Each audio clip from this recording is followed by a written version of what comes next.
Hey guys! Welcome back sa ating YouTube podcast entitled Negosyo Lang Tayo.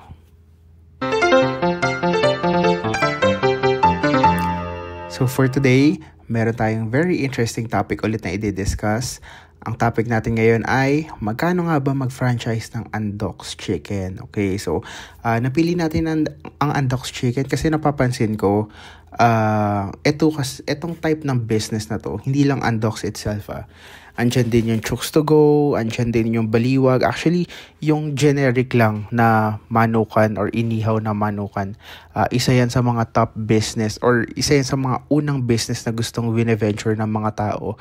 Kasi number one, it's very easy in a way na syempre isa lang yung merchandise mo, isa, dalawa or tatlo lang yung merchandise mo or yung food na tinitinda mo, which is very very manageable. Number two, hindi naman ganun masyadong kamahal mag-setup ng isang ihawan or chicken ihawan na katulad ng Andox because of course, kailangan mo lang dito ng hindi naman ganong kalaking store.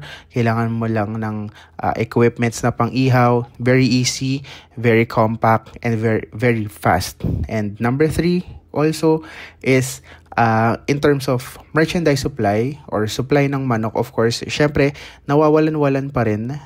Nagkakaroon pa rin tayo ng shortage pero madalang siya mangyari. And which only means na marami tayong mga suppliers at backup suppliers. Ayan. So, na-curious ako kung magkano nga ba talaga mag-franchise ng mga ganitong klaseng business. So, napili natin talakayin ngayon ay ang Andox.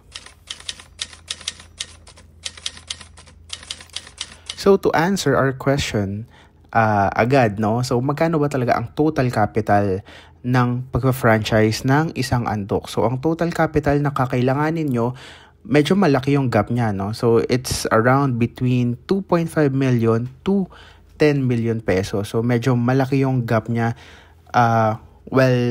Based from actually, na-discuss naman natin to from our past podcast, no?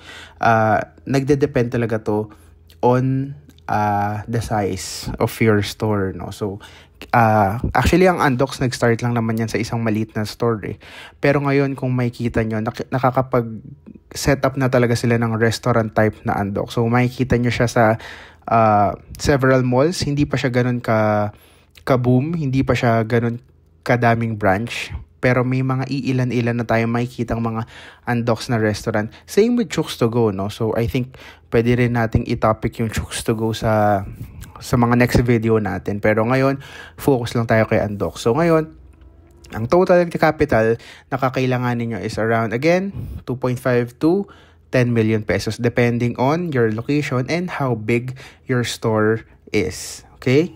So, kasama na dyan yung franchise fee, construction cost, rental deposits, security deposits, yung materials nyo and machineries. Ayan. So, included na lahat dyan.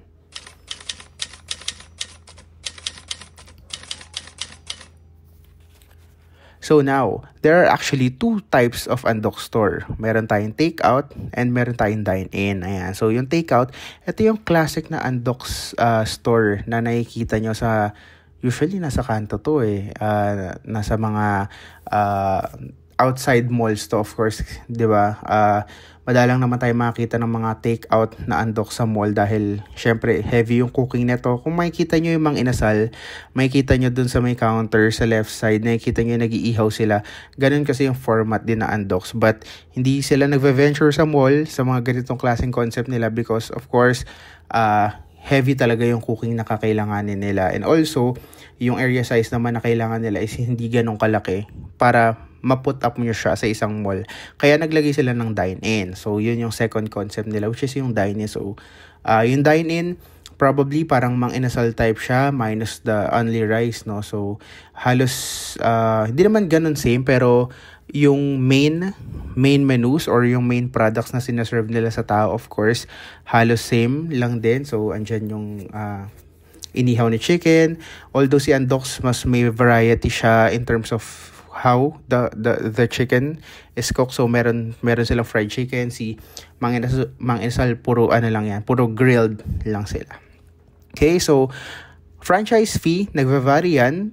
Depende kung anong klaseng format yung kukunin mo. So, number one, if you're planning to have a takeout store, 300,000 pesos yung kailangan yung i-shell out para sa isang takeout na Andox. If you want to franchise Andox na dine-in naman, you'll have to pay 500,000 pesos for an Andox dining. So, 200,000 yung difference nila. Of course, mas malaki yung kailangan nyo i-shell out sa dine-in dahil mas marami kayong products dito, mas marami kayong sets of marketing collaterals na gagamitin, and also marami din kayong products na nakapatent din kay Andox na gagamitin as mentioned earlier. Okay, so you decide, no, if worth it ba magdagdag ng 200,000 para makapag setup ng isang Andox na dine-in, or okay na kayo dun sa takeout na 300,000. Pero always remember if you plan on getting the dine-in, hindi lang siya expensive in terms of franchise fee, but this is also very expensive in terms of construction cost dahil a dine-in requires you for maybe pinakamaliit nito, maybe we can say 80 square meters, 80 to 150. Baka nga sobrang liit na nung 80, maybe we can stretch that out to 100 to 150 square meters. So, very expensive siya in terms of rental and construction. Pero if marami naman kayong budget, you can go for that, no? But if you have limited budget naman and you want to start small, you can opt on the takeout concept.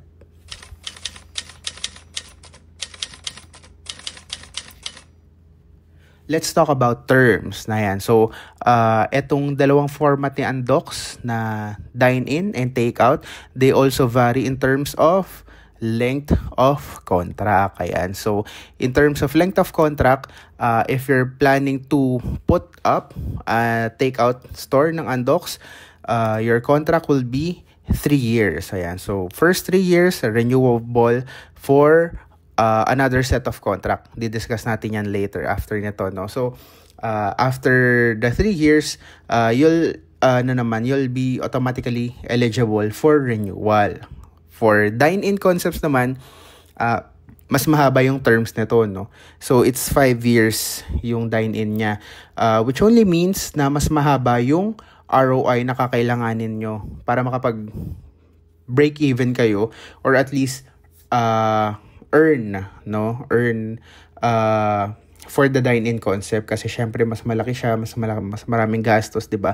Mas matagal yung ROI compared sa takeout store. So, you need to weigh on that also. Kasi syempre, kapag mas matagal yung contract, na-foresee naman yan or na-compute naman yan ng franchisor na mas matagal yung ROI niya. Kasi syempre yung gastos, nagva-vary siya.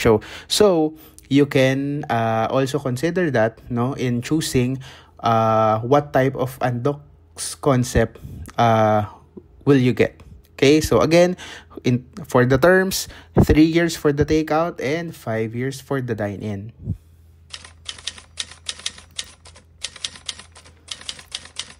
So, in terms of renewal, as mentioned, no, after maglapse ng 3 years or 5-year contract nyo, depending on the format na kukuhanin nyo, papasok na dito yung renewal terms natin. Okay, so nagdi-differ pa rin, no? So, nagdi-differ pa rin yung takeout at yung dine-in. For the takeout, pagka-renew nyo after your initial 3 years, you can get a 6-year contract na. Okay, so matagal, no? Parang actually times 2 siya ng initial contract nyo, which is very, very okay, no? Lalong-lalo na kapag kumikita naman yung store nyo. Gusto nyo talaga nakalock yung store nyo sa inyo, eh. Okay, so but if you're planning on renewing your dine-in concept, 10 years naman agad yan. 10-year contract agad yan. So, very okay din kung earning naman yung store nyo. 10 years is a pretty good length of contract wherein you can really earn a lot, no? If given that your store is earning. Okay, so maybe you can double your double your capital for the 10-year contract. Okay, so again, that is another consideration that you need to contemplate, yung renewal terms natin, kasi 4-year yung gap nila.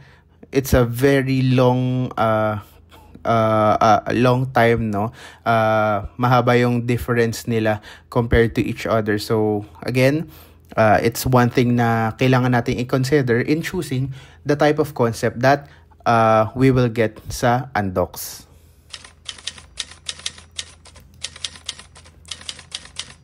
So now, actually, hinuhuli ko na to, no? Kasi, of course, yung mga listeners natin gusto agad na nalalaman yung number. So, it's very important. So, ngayon, sa last part ng ating video, no, tatanungin natin, so, bakit Undox? Bakit nga ba? No? So, kung titignan nyo rin naman, if you're looking to buy, for example, a chicken, grilled chicken, inihaw na chicken, sino ba talaga yung puntahan natin? Dalawa lang naman yan. It's either Undox or Chooks to Go. Although, syempre, andyan si Baliwag in the mix and other competitors din andyan. But mainly, yung hinahanap talaga natin, si Undox. Dahil, of course, marami na rin siya mga advantages na nakuha. Dahil, number one, no, Undox is one of the top brands here in the Philippines. Kasi, syempre, mas nauna siya eh. Na-establish niya na yung brand niya. Very competitive na siya. Well-funded siya. Ang dami niya na rin franchisee, di ba? Umabot na nga sa point na nagda-dine-in na sila ngayon. So, they're continuously expanding their concept, expanding their brand, and transforming the way on how they are selling their products, di ba? From takeout lang to dine-in na. Okay, number 2, quality of food. Of course, hindi naman natin matatawaran na Undox nakakapag-provide talaga siya ng high quality of products. Kaya nga binabalik-balikan siya ng mga tao at kaya nag-boom talaga siya all over the Philippines. Okay, so nabanggit na natin to sa first part.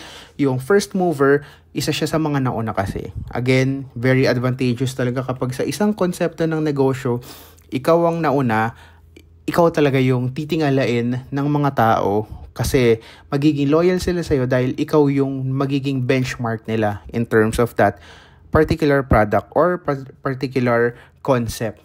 Okay? So, lastly is growth potential. Syempre, yung growth potential, hindi lang naman si Undox to, andyan din si Chooks, no?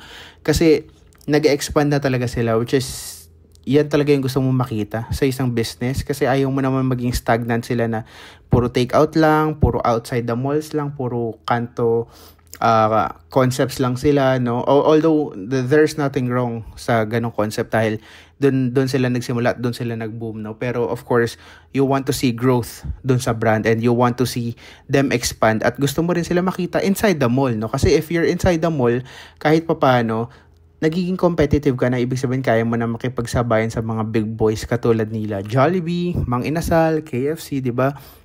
So andun na si Undox ngayon eh, 'di ba?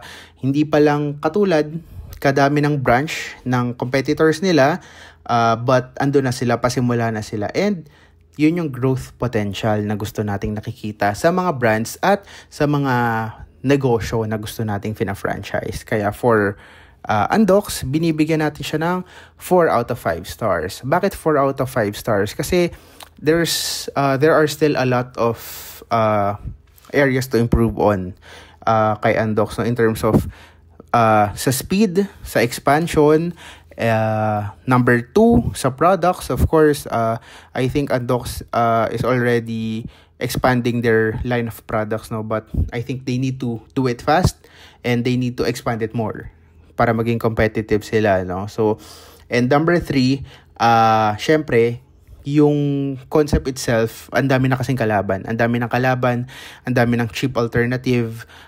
Although, syempre, yung mga tao gusto pa rin dun sa number 1, number 2 na brand kapag may budget sila. Pero, syempre, kapag yung budget hindi naman ganun kataas, nagsisettle yung mga tao or yung mga consumers sa secondary brand or sa mga brand na pwede nilang i-substitute doon sa main brand na cheaper, of course. So, basic economics naman yun eh, na maiintindihan natin. So, kaya binigyan ko lang siya ng 4 stars. Although, syempre, 4 out of 5 stars, mataas pa rin, which means na worth it pa rin talaga i-franchise si Undox. At the end of the day, kayo pa rin na mamimili, kayo pa rin na magde-decide, and again, you really need to be wise in choosing what concept suits the place that you're eyeing. Kasi syempre kung yung place or yung lugar na gusto nyong rentahan